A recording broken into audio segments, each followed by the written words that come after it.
Here at Paddy Power, we're the home of the Money Back Special, with some incredible offers every single week. Check out the website or app today. Terms and conditions apply. 18 plus begambleaware.org. Hello there and welcome to this Monday Racing Review Postcast. I'm Maddy, Playle. I'm joined by Tom Segal and Darren Hughes from Paddy Power. We're having round 3, I think it is, between Tom and Darren now. You two managed to get in a disagreement every week, so looking forward to what you're going to come up with this time around. This weekend then, 1 star entered the scene and 1 exited. We had Solo stamping his claims as a future star. He's now ahead of the Triumph Hurdle market, while Leighton Aspell, the dual Grand National winning jockey, he ended his career in the saddle at Fontwell on Sunday.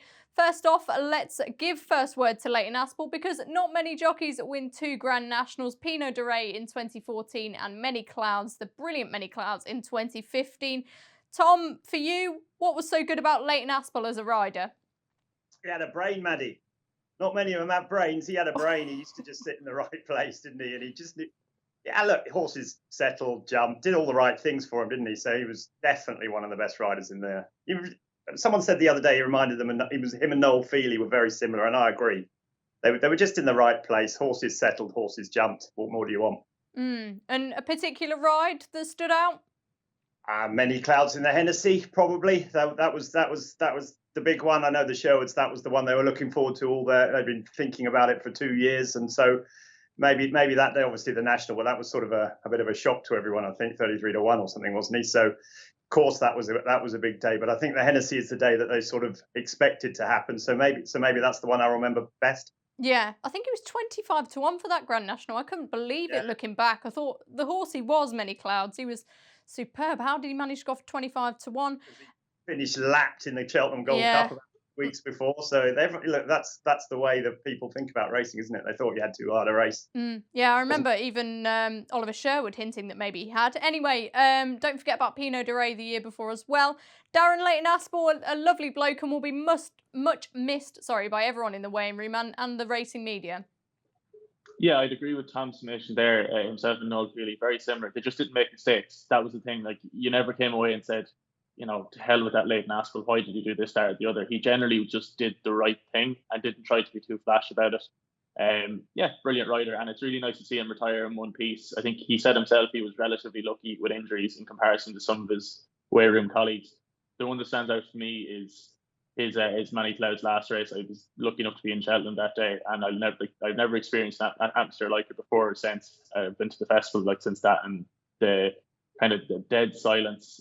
And first of all, the applause when he crossed the line in front. Obviously, the place erupted, and then the dead silence when it kind of came to light that things weren't looking great. But brilliant rider, really good to see him retire in one piece, and hopefully he stays around the game in some way, shape, or form. Yeah, it was as you say, I was there as well, and unless you were there, it was such a strange, eerie atmosphere to sum up. I think one of the saddest days I've ever had on a racecourse, but certainly a brilliant ride aboard Many Clouds. Let's get into the review section then. Plenty to cover. Kempton, Lingfield, and also a few Cheltenham clues perhaps on display yesterday in Ireland. Solo was the standout performer then. I was really impressed by him. Tom, we'll start off with you. I mean, Paul Nicholls is saying he reminds him of Masterminded. That's a pretty ringing endorsement. Yeah. I mean, look, he was really good, wasn't he? First run in this country, looked good in France for the time before. I think there's a massive overreaction to the performance, probably. I think if you look at the times, I'm a bit of a times man. He was 4 seconds slower than Song for Some Time. He was a second slower than Highway 1, now 121. I think that was it. Yeah, 102, 121. We know all those sort of things. So in terms of pure time, you can't go overboard, and you'd think that one of the other ones at the top of the market might beat him in the Triumph. But on impression and eyes and sort of all those things that you do, you cannot fail to have been impressed. His jumping was brilliant, wasn't it? I mean, that was the thing that stood out. Probably why Paul Nicholls refers to him as masterminded. And also, the reaction that Harry Cobden gave after the race was one of someone that thought he'd been on something special. So while a hard-nosed sort of time student like me might not get carried away with it, the impressions that you got from it and the reaction of trainer and jockey suggest that he's top class. I'll back him at 3-1 for the Triumph Hurdle in no shape or form. I think I think Goshen is my fancy, really, or All Mankind, and I think he's got a lot more to find. You know, he'll be taken on out front with All Mankind, but he's clearly very talented and a very, a great horse to look forward to in the coming years. Would you make much of him still being an entire? I think we were having this discussion in the office. Who was the last entire to win at the Cheltenham Festival? Obviously, we had Sir Eric. Sadly, what happened to him last year? Alderbrook, maybe it was. We're not sure. But would you be bothered about that? Not at all. No. Not at all. No, why should you be? I mean, you look at what he did on Saturday. He was an entire on Saturday as well, wasn't he? That didn't. So no, that wouldn't bother me at all. No. Okay. And Darren, Solo for you. Do you think he can do what Zarkandar did in 2011 and go on to win the Triumph? He definitely can. Whether he will or not, I don't know. I wouldn't particularly fancy him. I think I'd agree with Tom. Slight overreaction, maybe. I'll just give you a rundown of the prices. He's shot straight to the head of our Triumph Hurdle market, which is non-runner, no bet. He's 3-1. Goshen is 7-2. All Mankind is 4s. Aspire Tower is 6s. And it's 10s and bigger the rest. I kind of think it really does concern the front four in the market. My thing is, if he'd beaten Fujimoto Flyer X length last November, he wouldn't be 3-1 favourite for the Triumph. Just because he's done it in February 2 weeks out doesn't mean he should be either. Again, you're very much going on impression, as Tom said. Like, if they think he's a good horse, probably is, but he still has a little bit more to do before he would convince me that he should be 3-1 favourite for the Triumph Hurdle. Aspire Tower is still my fancy for that. That's the one they all have to beat. Okay, interesting race the Triumph Hurdle is shaping up to be. Could be tactical with those headstrong frontrunners Goshen and All Mankind in there. Let's move on to talk about Tom Cannon then. He had an excellent day at Kempton on Saturday, winning with 2 Grade 2s. The first one was his first aboard Who Dares Wins in the Pendle. Master Tommy Tucker was the big angle in this race as he fell down yet again.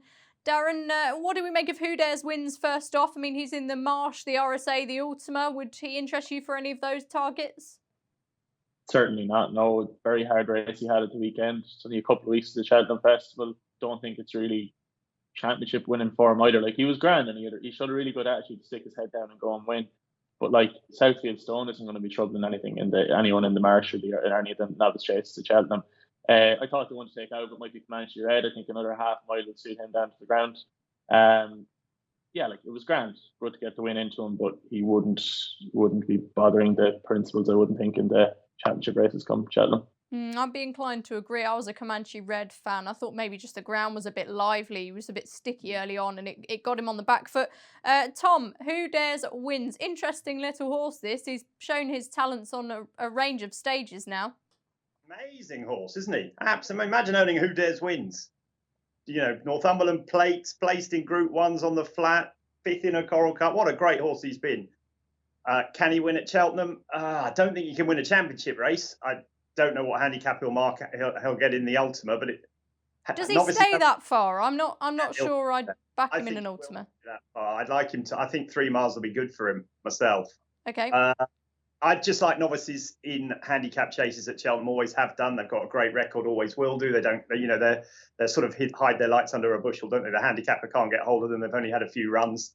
Do I think he's the ideal type for the Ultima? Probably not, but he jumps well. That's the funny thing about him. I wasn't expecting him to jump as well as he does.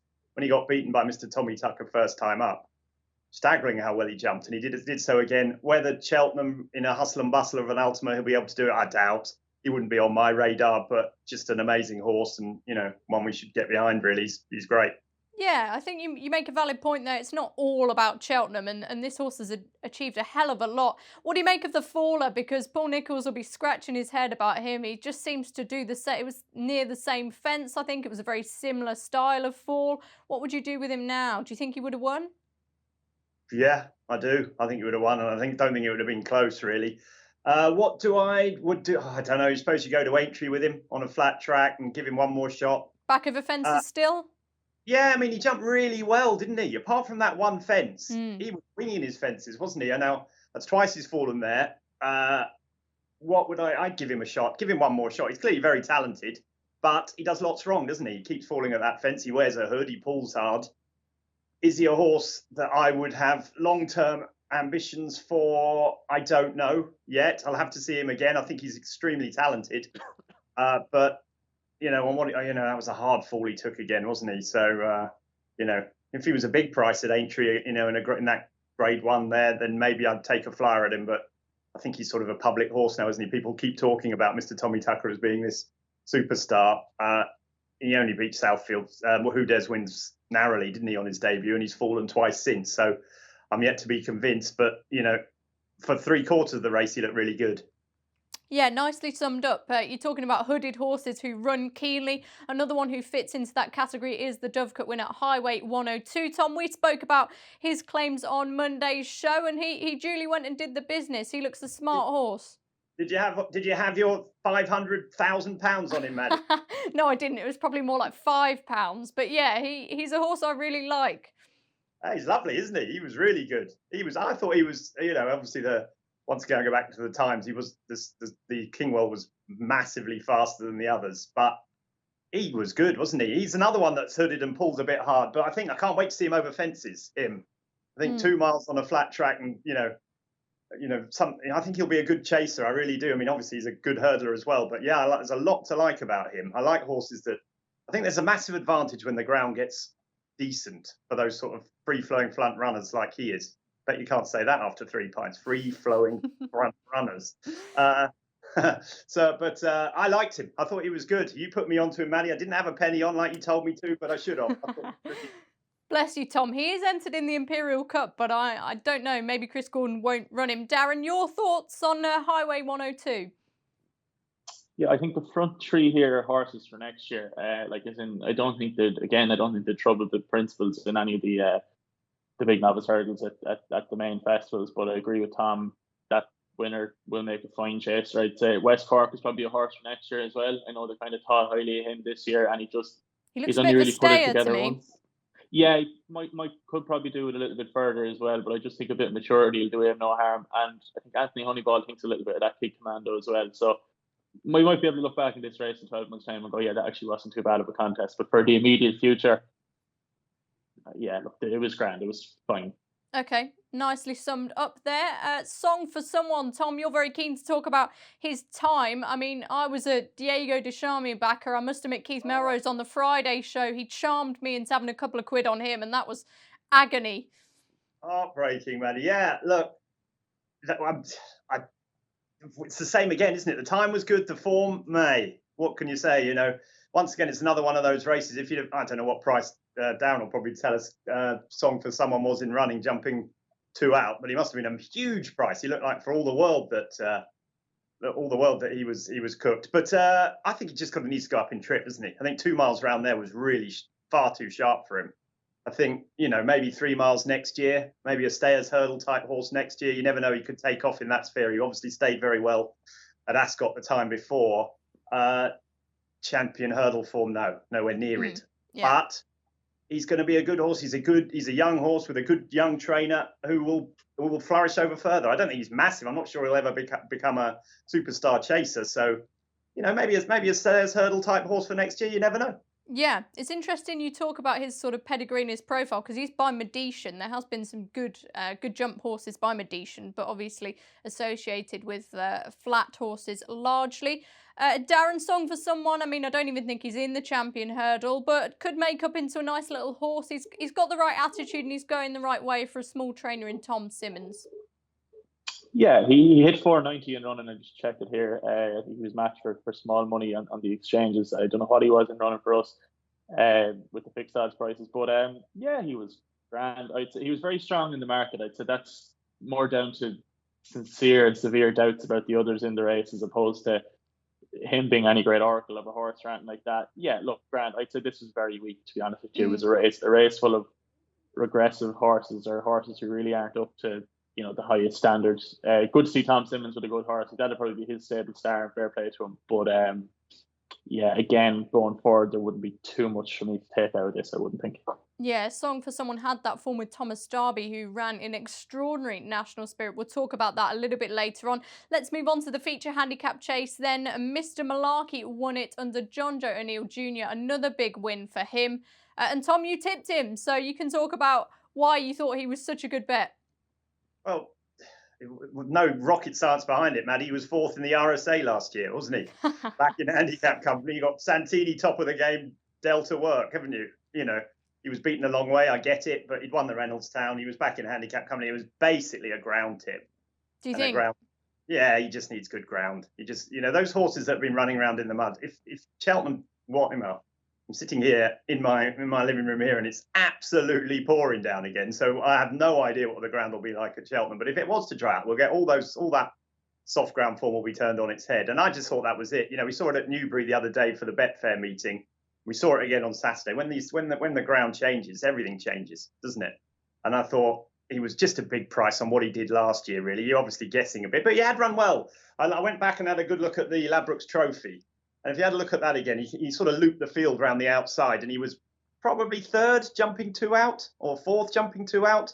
He was right up sides. One of the ones in front of him, the conditional jumped across him, and he sort of lost a bit of momentum there. He was only sixth, but he didn't quite get home, I didn't think, that day. He threw, if he came back to that form, he had a chance as well. And the handicapper had given him a bit of a chance. So that was it. But it was basically down to a tremendous ride, I thought. I think the last 3 weeks, John Joe O'Neill has won 3 big chases. And I don't think any horse he's ridden has made a mistake.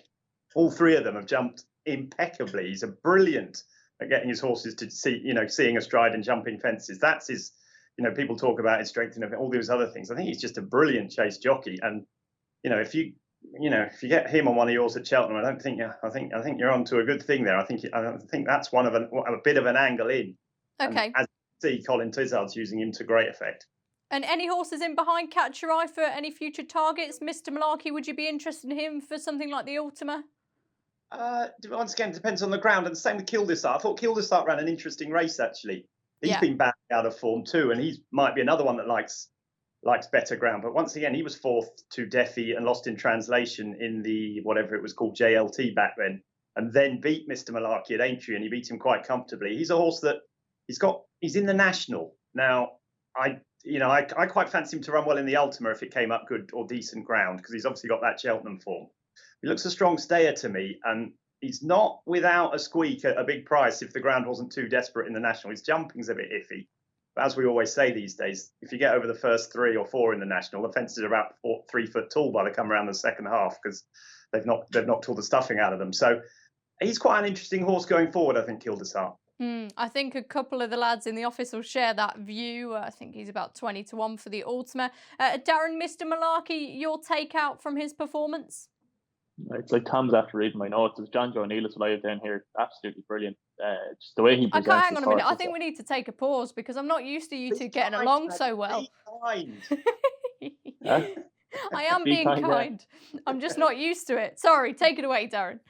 No, you're grand. John Joe O'Neill, phenomenal. Stock continues to rise week on week. The way he presents his horse at an obstacle. Nico de Boinville is another man for that. That like when they're out in the country, and you want your horse to be jumping, he's a man that can present his horse at their obstacles.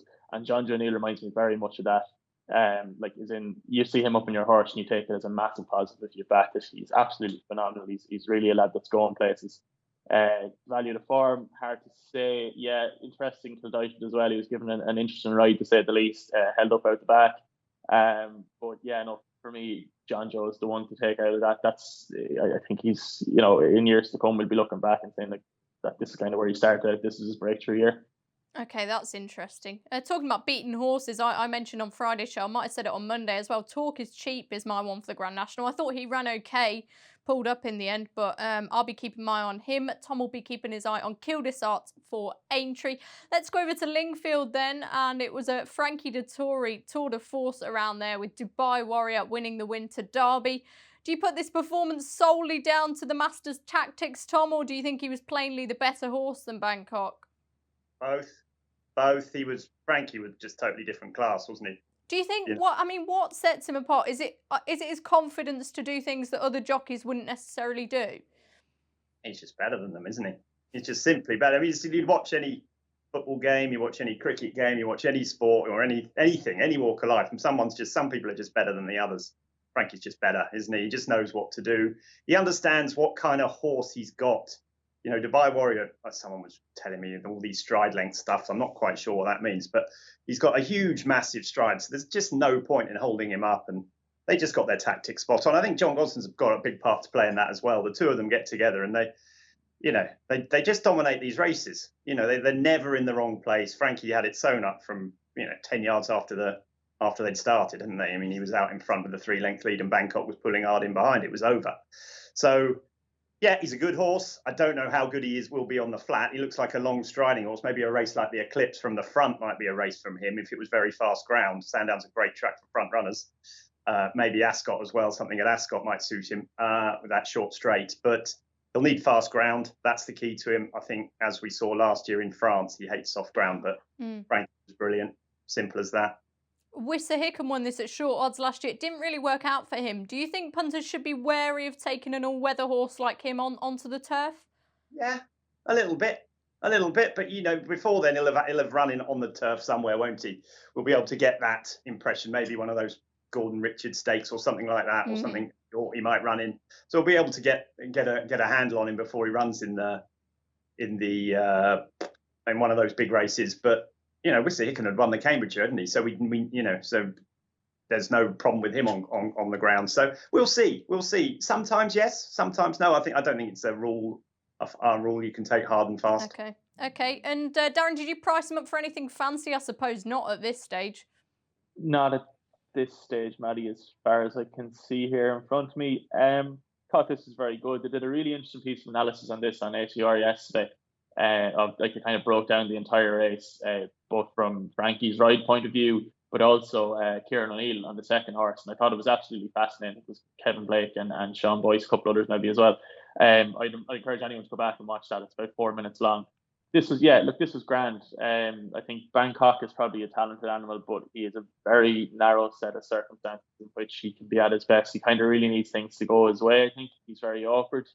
As for going forward, I don't know. I really don't. I tend to take winter flat form the same way as I take summer jump form, and that's with a massive pinch of salt. So I don't really know what to make of it for going forward. But it was grand. And again, Frankie, there's a few good rides this weekend. John we already discussed, and Frankie as well, brilliant. And then Rachel Blackmore gave a couple of peaches as well. So yes, she did. Jason the Militant, that's a bit of form we're going to talk about shortly. Acapella Bourgeois won the Bobby Joe, historically a good guide to the Grand National. He had Any Second Now on Sunday, winning a race over 2 miles, but the race he's going to be aimed at is also the Grand National. Either of them, would they interest you for Aintree, Tom? Yeah, Any Second Now I thought was really good. What do you make of that prep? I think someone said on social media, Liscargo ran over 2 miles apparently before he won a Grand National. Seabass won the same race before finishing third for Ted Walsh. Papillon won a 2 mile. Used to run over 2 miles before he ran in the national. I think he ran over 2.5. But Tiger Roll won the Boyne, of course, last year before he won the cross country in the tried and trusted method for Ted. Ted's the way he always does it. Before the race, I didn't like the horse. After the race, I did. He jumped. I've never seen him jump like that. I thought it was an amazing performance for a horse that's normally running over. Won the Kim Muir last year. Jump and travel like he did. Now I don't know what Darren will say, but I thought the race fell apart, and I don't think it was a very good race in hindsight. But to travel and jump and hit the front, 2 outs in a 2 mile race, when he's plainly stays 3 miles 2, as we saw in the Kim Muir, really well and might stay further. I thought it was a really good performance and sets him up perfectly for the national. Would I back him at 10-1? No, of course I wouldn't, because I think there's something about him that puts me off him and always has done. But if you would, before the race, I would have said I don't fancy him at all.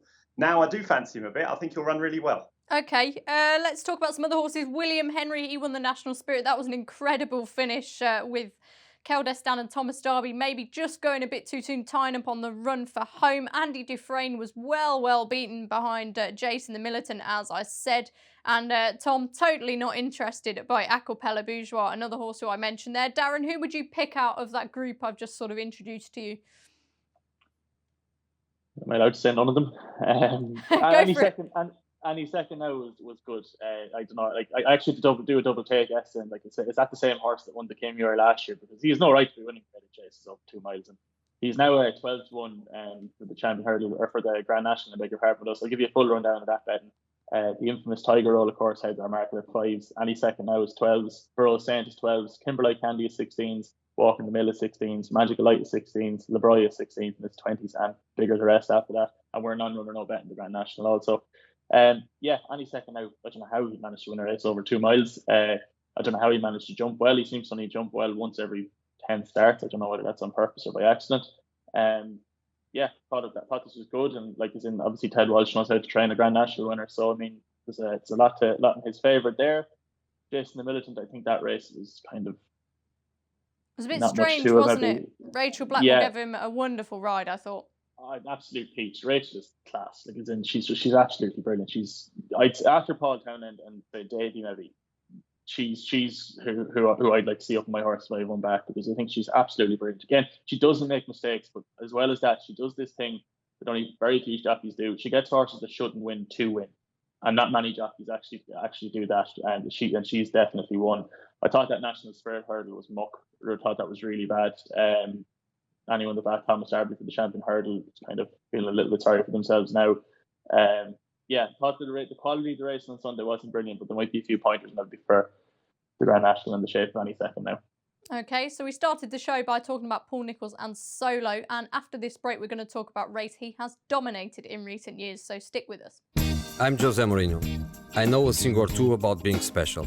Finding pastel de natas in a London cafe? Special. Winning the daily jackpot on Paddy Power Games? Not special. Understood, Jose. Yes, someone wins an average £40,000 jackpot every single day. So if you win, don't think you're special. Daily Jackpots by Paddy Power Games. Jackpots must be awarded by 11 p.m. and vary from day to day. Jackpot is shared with other operators. Available on selected games. T's and C's at paddypower.com. 18 plus BeGambleAware.org. Welcome back to the Monday Postcast. As I mentioned before the break, we're going to take a look at a race that Paul Nicholls has farmed in recent years. It is on Saturday at Newbury. It's the William Hill supporting Greatwood Gold Cup handicap chase over 2.5 miles. This race has been won 15 times and Paul Nicholls has won it on 9 occasions. So he's sure to hold a strong hand again. He's got 3 in at the moment: Mont de l'Avoie, Secret Investor, and last year's winner San Benedetto. Those will surely be of interest, Tom, but just looking at this stage, who would you pick out as one to watch? Jerry's back, maybe. Benny's king, maybe. Might be running totally different conditions to how we're used to. Normally, this Newbury meeting is a bit like the Betfair one we had the other day. It's run on good ground, good to soft ground. As I say, I'm not too far away from there, and it's been belting down all day again. I presume the forecast is for rain on and off all week. I presume it'll be quite testing there. Whether that'll suit the Nicholls horses, I don't know. I think most of them, I look down there, prefer better ground.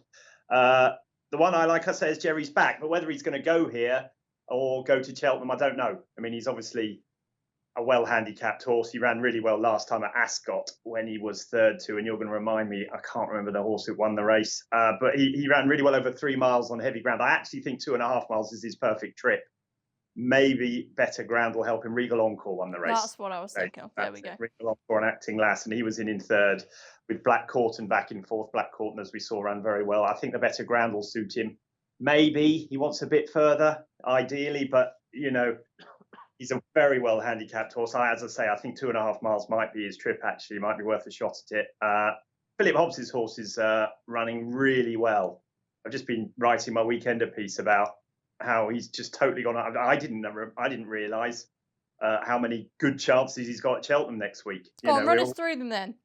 Well, Time, Hill, Sporting John, Deffy, Desoy. That's 3 just off the top of my head. If I was to ask you a question, Maddy, who's got a runner priced up at the moment that's first favourite for a novice hurdle and second favourite for a novice hurdle, you wouldn't have said Philip Hobbs. And he's the only one. Gordon Elliott, Willie Mullins and Vicky Henderson haven't. They've got favourites or third favourites. They haven't got a first or a second favourite. He's got loads of good chances. Yeah. He's got Alba, he's got Pile on. Anyway, we digress. We're just digressing, but his horses are flying at the moment. So if Jerry's back was to run, he'd definitely be on my shortlist. I backed him at Ascot, and I know it was a bit of a funny race and he came there late on, but I just questioned his attitude a little bit. I thought he was coming to win his race and then he didn't, but maybe I can forgive him.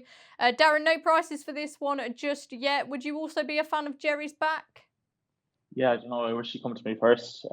Love this horse. Kind of all over him last year for pretty much whatever he ran in after he won his novice chase at 50s. Probably should have ran the Ultimate last year. I'd say he'd definitely been thereabouts, just blatant non-stayer over 4 miles in the Grade 2 later on in the same card. Obviously badly needed his comeback run in Newbury this year, and Paddy ran really, really well in Ascot. Wouldn't necessarily question his attitude quite as much. I just think really heavy ground at Ascot that day in a very stiff track. I just thought he didn't necessarily get home. Dropped to 2.5 here is maybe a little bit extreme, but he definitely has toe. Like he's not a slow horse by any manner of means. And he's a real sort of travelly sort of a horse. He travels really well through his races. So if he's down to run here, and if he's off, I'd say he has a great chance of being there or thereabouts. Yeah, interesting horse, isn't he, Jerry's back? Maybe even if he doesn't run here, it'll be one to keep an eye on for festival handicaps. The other race we're going to preview has been a good Grand National trial in recent years. The 8-8 Sport Grimthorpe Handicap Chase run at Doncaster. It was lost last year, but before that it was won by Definitely Red, that grand old stager trained by Brian Ellison, and he's back among the entries. So is Le Brule, another horse who has been touted for entry. Secret Investors in there, as well as Boldmere, who I know you're a big fan of, Tom. Yeah, I love him. He was desperate last time, wasn't he, when he fell at the last, when he was going to win the Towton. I think he's a really good horse. Definitely Red's very interesting for the National, I think. I think he might be getting on a bit as an 11-year-old, but he's been trained specifically for the National this year rather than all the other races in between, the Gold Cups or whatever. He's got his back form gives him, a real good shot at, in terms of handicapping in the National. Whether he's past his sell-by date, at the moment, I don't know, but it'll be interesting to see how he runs, because I quite fancy him to run well in the National. But Boldmere is an up-and-coming young chaser that, if he's over that heavy fall he had at the last, he would have won that, and he would have won it comfortably, and he stays really well, and won at Doncaster the time before last in tremendous style. He's got a great chance. He really has got a good chance. He's a properly good staying chaser for the future, Boldmere. Okay, and Darren, quite a lot of people like Le Brule for the Grand National. I mean, if turning up here, you'd be hoping for a good show. Yeah, absolutely. You'd want to see a bit of improvement on his first few runs this year. This is very ground dependent. I think if it turns up anyway, nice-ish ground, which by the sounds of things it probably won't, according to Tom. Top of where the bear is half interesting. As Nicky Henderson tries to break his national duck. I'll be waiting to see what the ground is like before I nail my colours to the mast in this one, Maddy. And Tom, you have some thoughts on the ground? Yeah, I think, well, it's heavy at the moment, isn't it, Maddy? And forecast isn't great. It's belting down up the north today, isn't it? I can't see. I mean, Doncaster's not going to be heavy like Nace was heavy on Sunday, for example. It never is that bad at Doncaster, but it's going to be bad ground. It's going to be a huge stamina test. Whether that will suit Boldmere, I don't know, but it will suit Definitely Red, that's for sure. Yeah, I was just going to interject there and say there's quite a few horses who didn't take part in the Ida. Obviously, that was off at Newcastle, so they're sure to be suited by a slog. We'll be back just after this, and I'll be asking the lads some of your questions. What's my horse's handicap? The fact that you're backing him? Everyone loves a newbie. That's why Paddy Power Games are giving all new customers 60 free spins on daily jackpot games. New Paddy Power Games customers only, one per customer. T's and C's apply. 18+. BeGambleAware.org. Welcome back to this Monday review postcast. Let's see what you're asking us this week then. Paul Smith, first off, is talking about short price favourites. He says they don't all win at the Cheltenham Festival. Of them, who do you think looks the most vulnerable, Darren? Who would you be taking on of the shorties at this stage? Oh, what counts as short price? I don't know. Where do we draw the line on short price? Maybe just which of the favourites do you think is vulnerable then? Epatante in the Champion Hurdle, I wouldn't back her with stolen money at 3-1, especially if things keep going the way they're going. I think the Champion Hurdle is going to be won by something at a fairly big price. For me, comfortably the weakness of the favourites at the Cheltenham Festival. Right, I wouldn't be going an absolute target for the Ryanair either, but Epatante at 3 to the Champion Hurdle, I think is one to definitely swerve. Yeah, I know you're a big fan of Altior, so you're hardly going to be saying he's vulnerable in the Champion Chase. No, he's the best bet at the festival. There we go. You had to get that in there, didn't you? Tom, you're always one to take on favourites. Who's the one who you think is just really, really going to struggle this year? Well, I'll take on all of them because I have to. That's my job. Yes, we know. But I'm turned totally woke this week, Maddy, so I'm going to be nice to everyone and be kind, and I'm not going to mention Envoy Allen because I know that upsets Darren. I'm going to upset you instead. Notebook. Oh, Don't really here we go. fancy Notebook that much. I think that's a better race than everyone's giving it credit for. I think a couple of the English ones, Brewing Up a Storm, Rouge Vif. I think if Fakir Duderi goes in there, I think it's just a better race. Just don't love Notebook at the prices. Well, I'm not sure I'd back him now, Tom, but when you're as great as me and you've got 16s, it doesn't matter. Great as Maddy. Don't put it down. Shameless plug from me. I am joking. Notebook will run in the Arkle. That's on the Tuesday as well. Right, S Racing says, which race does Chantry House go for? He thinks he'll be better off in the Supreme, Tom. He'll definitely run in the Supreme, I would imagine. I can't believe he's going to run against Sporting John in the Ballymore. I don't think they'll switch him round. For JP, I think he's got a decent chance. I don't think there's much between him and Shiskin, and I think he's getting better.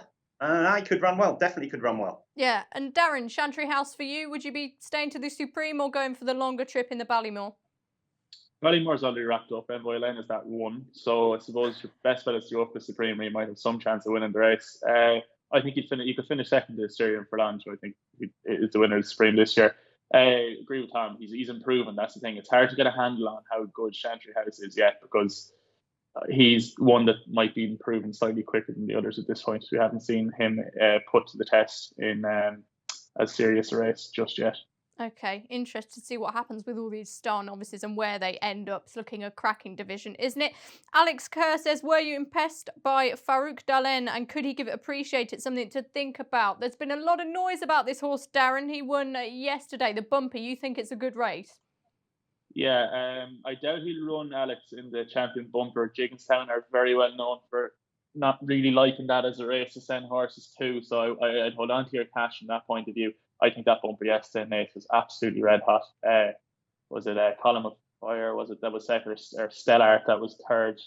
Probably making a hames of those names there now, but that Farouk Dalen, I'd say, is an absolute weapon. The first four, even in that, Charles Burns had one in it as well that did a lot of the donkey work, and he even still ran quite well to finish fourth. It was Fire Attack, and Statler were second and third yesterday. I thought that was a red hot Bumper, and I'd say the top front four in that are definitely four horses to take forward. Okay, and finally, an interesting point from Mark Smith. He's talking about jockeys for the Cheltenham Festival to follow, and which jockeys have done you a favour at the festival in the past, Tom? Davy, probably Davy, I reckon. Yeah, Davy's my favourite by miles. I think he rides Cheltenham better than anyone else, and it's not close. What does he do that's so good around Cheltenham? He's patient, and he gets horses to settle. Simple as that, and he doesn't go wide. He doesn't do all the things that make your horses have so much harder chance to win. There's so little. These races at Cheltenham are so tightly matched. You can't go miles wide. You can't miss fences. You can't do any of that. You've got no chance. Davy's in the right place all the time. He'd be my number one. We talked about him earlier. I think John Joe O'Neill's a man to follow. I'd be happy if he rides any of my horses. I hope he's on Copperhead when he runs in the RSA, please. Please. Okay. And have you had any sort of big winners at Cheltenham before where you thought the jockeys got you out of trouble? Oh, loads of them. Yeah, I can't think of them off the top of my head, but I thought Mark Walsh was brilliant on City Island. Mark Walsh should be another one. I'd be very keen to side with him. I thought he was brilliant on City Island last year, and Espoir Dalen. I mean, he's one that I've had a lot of good success with as well. I think, those Irish lads are very, very, very good jockeys. They ride races like they're supposed to be ridden. Sometimes in our lesser tracks around Britain, they all go too fast. It's sort of a Martin Pipe, back to the old Martin Pipe days where you've got to really kick them out and get them going. But these Irish lads ride all their races like they're Cheltenham races. They ride sensibly, patiently. They make sure they jump well. And sometimes we don't do that. We're more about winning, the selling Earl at Leicester. You've got to kick them into everything and do everything. But so I'm Paul Townend. Darren mentioned earlier, another one. But for me, Davy and Mark Walsh should be my two. Okay. Interesting you say that, because I know that in Ruby Walsh, this is going a bit off topic here, but he mentions that in his autobiography, I remember reading a couple of years ago, that the style of racing in Ireland is so much more patient and the jockeys will sit for an extra 5, 10 seconds, whatever. Whereas in the UK, just is the style of our racing, we get going a bit earlier. So that's quite interesting. Siding with the Irish boys then in the Pressbury Cup. Darren, jockeys to follow at Cheltenham. Yeah, Mark Walsh and David Russell, definitely Davy is top classer in Cheltenham. Ever since Ruby's retired, and even when Ruby was still riding, kind of himself and Davy knew the place like the back of their hand. It's an interesting point on how Irish races are run. I remember that exact kind of line out of Ruby's autobiography. His kind of his mantra always was that he wants his horse to finish with something. He doesn't want it to be empty hitting the line. He wants him to be finishing with speed. Like if you watch Irish races, oftentimes there's 5 of them still on the bridle coming to the second last, whereas in somewhere like, I don't know, Hereford or Hexham or something, they're all under the pump a half mile out, and it's just whichever one stays on the best. It's a very inefficient way of riding, and I think that is also partly why the Irish are such success when they come over to Cheltenham, as well as having better horses and better jockeys. They're just, the lads are used to riding in such a way that breeds success. Brian Hughes from the English, I think, is quite good as well. Probably hasn't ridden a massive amount of winners there, but I remember he rode one for Ian Williams that I thought was in Masterclass, right? That's going back 2 or 3 years ago. probably Brian or Davey and Mark Walsh. Tom was on the money. They'd be the two that stand out. Okay, so on a quiet week of racing, as I say, Bruce will be back on Friday. But before we leave you, let's just have a bit of a plug for the Racing Post Cheltenham Festival Guide for this year. It's going to be out on Friday, so make sure you get your hands on a copy of one of these. Invaluable resource. Tom, I think you've contributed a little bit to it. No, that's probably why it's so good, Maddy. I used to. I used to, and not anymore. Got too much to do. Got too many podcasts to do, Maddy, to write. We're too busy dragging you on here, aren't we? Yeah, exactly. No, it's really good, though. It's really good. My week involves Cheltenham previews galore. So I'm flying out to Gibraltar in about 12 hours' time. And there I will be reading that on the plane over to make sure that I'm clued up with all the stats and all the bits and pieces that you need. And talking of prep, how do you best prep for Cheltenham? What does the next couple of weeks look like for you? Do you sort of wait until the day? What, punting-wise? Well, just preparing for who you're going to tip, but I mean, how far out do you start seriously looking at it?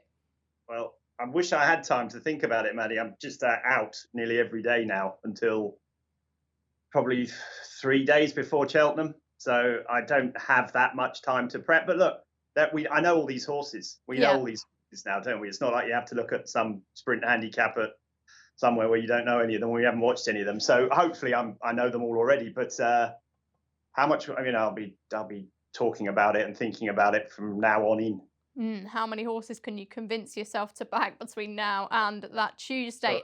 Darren, Cheltenham Festival Guide, Cheltenham Festival Prep. Tell us about what your routine is going to look like for the next couple of weeks. Guide last year was brilliant. Absolutely, it was really, really good. I kind of take my own opinion above anyone else's, really, which is, I think you kind of have to do that as a punter if you're going to improve. Do you know what I mean? But even as a guide in general, to kind of let you know what you should be looking at, I thought it was quite helpful, quite well written, etc. In terms of how I prep for Cheltenham, not massively different to how I prep for any, serious go at punting for a week or two or whatever it is. Do you do a lot of your bets anti-post? Because, I mean, when it gets to Cheltenham, for me, I'll be doing it on the day. I've never had less anti-post bets than I've had this year. I think I had like 5 or 6. A couple of them I got out of, horses going different directions. A couple of them are dead. I think I've 2 or 3 live going into the festival this year. That's kind of all I have at the moment.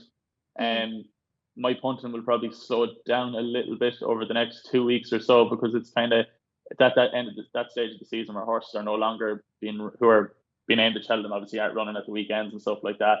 And it's kind of hard to get a handle on the form. So I'll probably take it handy for the next couple of weeks and try and go into the week of Cheltenham with a fresh head, and not be kind of too high off a good punting period or too low off a bad one, if that makes sense. Okay, very serious business winding up to the Cheltenham Festival then. As I said, Bruce will see you on Friday. Please make sure to rate, review and subscribe to these podcasts, and we'll see you soon. Check out Paddy's Rewards Club. Simply place 5 bets of £10 or more across any sport in a week and you'll get a free £10 bet then next week. T&Cs apply. 18+, begambleaware.org.